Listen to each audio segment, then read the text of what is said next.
Wusstet ihr eigentlich, dass eure Kamera einen Dark Mode hat? Hi und herzlich willkommen zum Setup meiner X-T5, was aber nicht zwingend auch das richtige Setup für eure Kamera sein muss. In diesem Video zeige ich euch mein Standard-Foto-Setup für Bildqualität, Autofokus und Aufnahmeeinstellungen. Ganz nach dem Motto, ich zeig dir meins, du zeigst mir deins, könnt ihr anschließend ja auch gerne mal in die Kommentare schreiben, was ihr anders gemacht habt, denn das ist nicht nur für mich interessant, sondern auch für alle anderen, die sich mit diesem Thema beschäftigen. Bevor wir jetzt aber in die IQ-Settings einsteigen, nochmals zurück zum Dark Mode, bzw. die Kontrastanpassung für dunkles Umgebungslicht. Eine Einstellung, die ich bisher ignoriert hatte, die aber bei dunklem Umgebungslicht bzw. nachts eigentlich ganz praktisch ist, denn Rot blendet nicht ganz so wie Weiß. Diese Einstellung findet ihr in den Display-Einstellungen unter Kontrastanpassung auf Seite 3.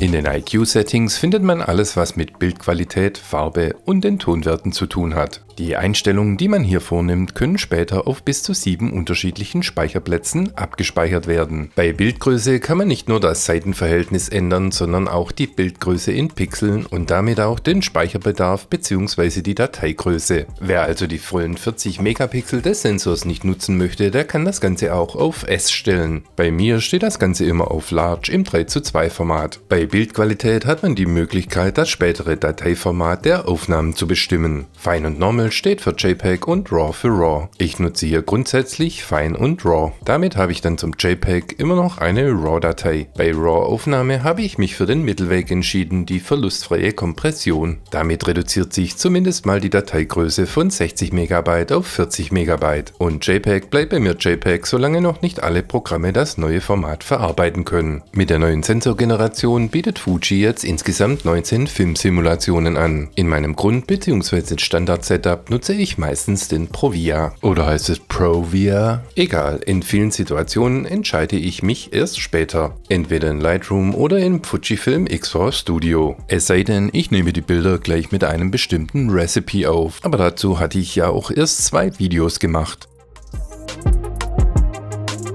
Der Körnungseffekt, die Chrome-Effekte sowie der Hauteffekt bleiben bei mir im Standard-Setup ausgeschalten und den Weißabgleich belasse ich im Automodus, denn diesen kann ich bei den RAW-Dateien später in Lightroom ohne Probleme anpassen. Zum Thema Dynamikbereich und Bereichspriorität könnte man fast schon wieder ein eigenes Video machen. In meinem Provia Standard-Setup ist das Ganze im Dynamikbereich auf Auto gestellt. Die Tonkurven für die Highlights und Shadows habe ich jeweils nach unten angepasst, um den Dynamikbereich noch etwas auszureizen. Ebenfalls habe ich für den Provia die Farbe noch etwas nach unten korrigiert, da mir dieser manchmal einfach etwas zu bunt bzw. zu gesättigt ist. Schärfe habe ich ebenfalls um 1 nach oben korrigiert. Die Rauschreduzierung bei hohen ISO-Werten auf -4 und Klarheit bleibt bei 0. Die veränderten Werte nehmen aber nur Einfluss auf die JPEGs, nicht auf die RAW-Dateien. Wer nur JPEGs shootet, der kann getrost im sRGB-Modus bleiben. Ich für meinen Teil nutze den Adobe RGB, was aber nur Sinn macht, wenn man auch ein Anzeigegerät hat, das diesen größeren Farbraum darstellen kann, wie beispielsweise mein BenQ SW270C. Alle Einstellungen für mein Provia Standard Setup habe ich auf dem benutzerdefinierten Speicherplatz C1 abgespeichert. Mit Benutzereinstellungen bearbeiten bzw. speichern kann ich diese dann später auch jederzeit wieder ändern. Was ich an der X-T5 ebenfalls noch nutze, ist die automatische Abspeicherung der Benutzereinstellungen. Das bedeutet, dass alle Werte, die ich beispielsweise auch im Q-Menü im Nachgang wieder ändere, automatisch abgespeichert werden. Natürlich immer auf dem Speicherplatz, den ich aktuell nutze. Wer das nicht möchte, kann das natürlich ausschalten.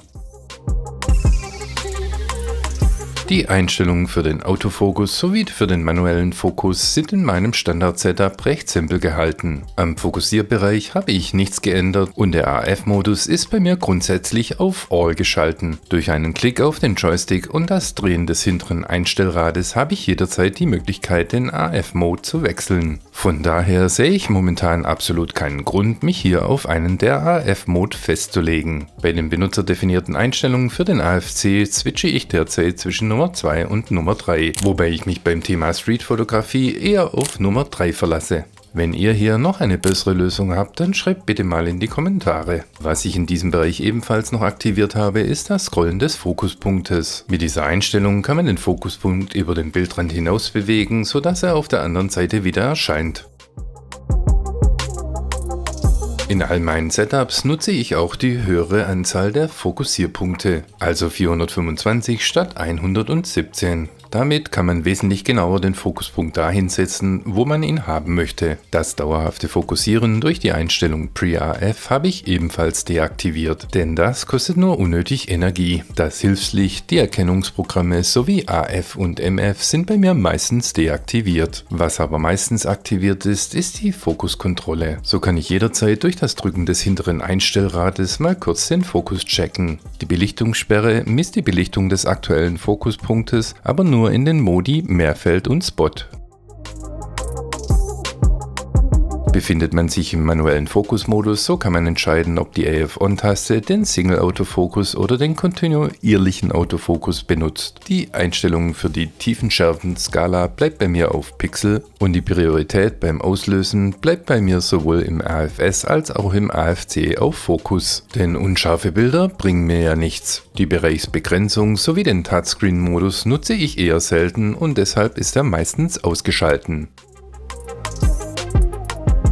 Starten wir jetzt noch mit dem letzten Teil für heute, den Aufnahmeeinstellungen. Die Drive-Einstellungen. Bei den Drive-Einstellungen finden wir die Bracketing-Einstellungen, die Burstrate für die Burst-Modes, den HDR-Modus sowie die erweiterten Filtereinstellungen. Das einzige, was ich davon öfters benutze, sind natürlich die Burst-Modes. Und was ich dabei grundsätzlich immer vergesse, ist den Drive-Dial auf den richtigen Modus einzustellen. Beim Burst-Mode nutze ich üblicherweise die Einstellung auf CL mit 5 Bildern pro Sekunde.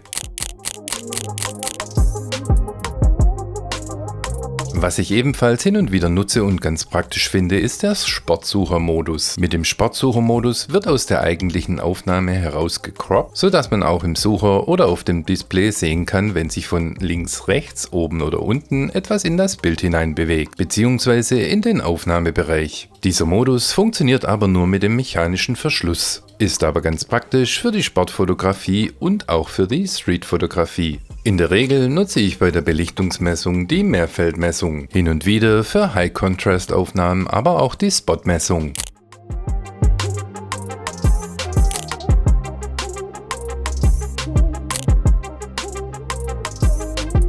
Der Auslösertyp, nicht zu verwechseln mit dem Auslösetyp, steht bei mir meistens auf mechanisch und elektronisch. Und das hat einen ganz einfachen Grund, denn so kann ich bei sehr hellen Umgebungen auch mit Offenblende fotografieren. Der mechanische Verschluss wechselt dann automatisch in den elektronischen.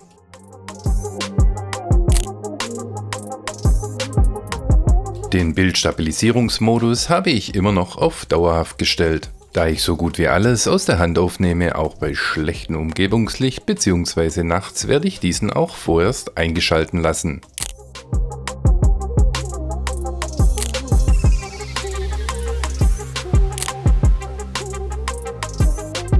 Bei den automatischen ISO-Einstellungen kann man 3 unterschiedliche Ranges definieren. Und was mir besonders gut dabei gefällt, ist, dass man die unterste Verschlusszeit festlegen kann. Bei Auto 1 nutze ich beispielsweise eine Mindestverschlusszeit von 1/250 Sekunde und einen Maximum-ISO-Wert von 800. Wenn es dann dunkler wird oder wenn wir nachts unterwegs sind, dann nutze ich Auto 2 oder auch Auto 3.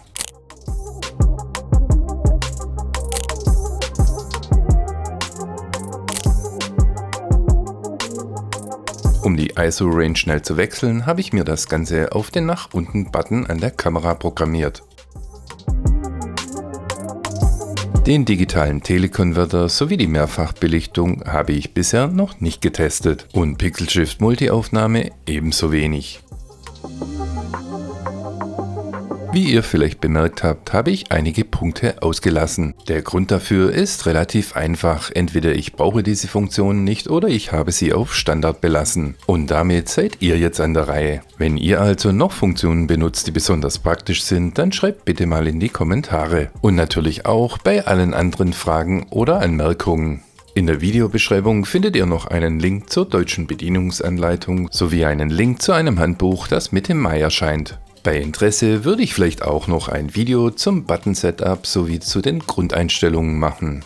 Das war's von mir für heute. Wenn euch das Video gefallen hat, dann hinterlasst mir doch bitte einen Like oder vielleicht sogar ein Abo. Vielen lieben Dank fürs Zuschauen und bis zum nächsten Mal.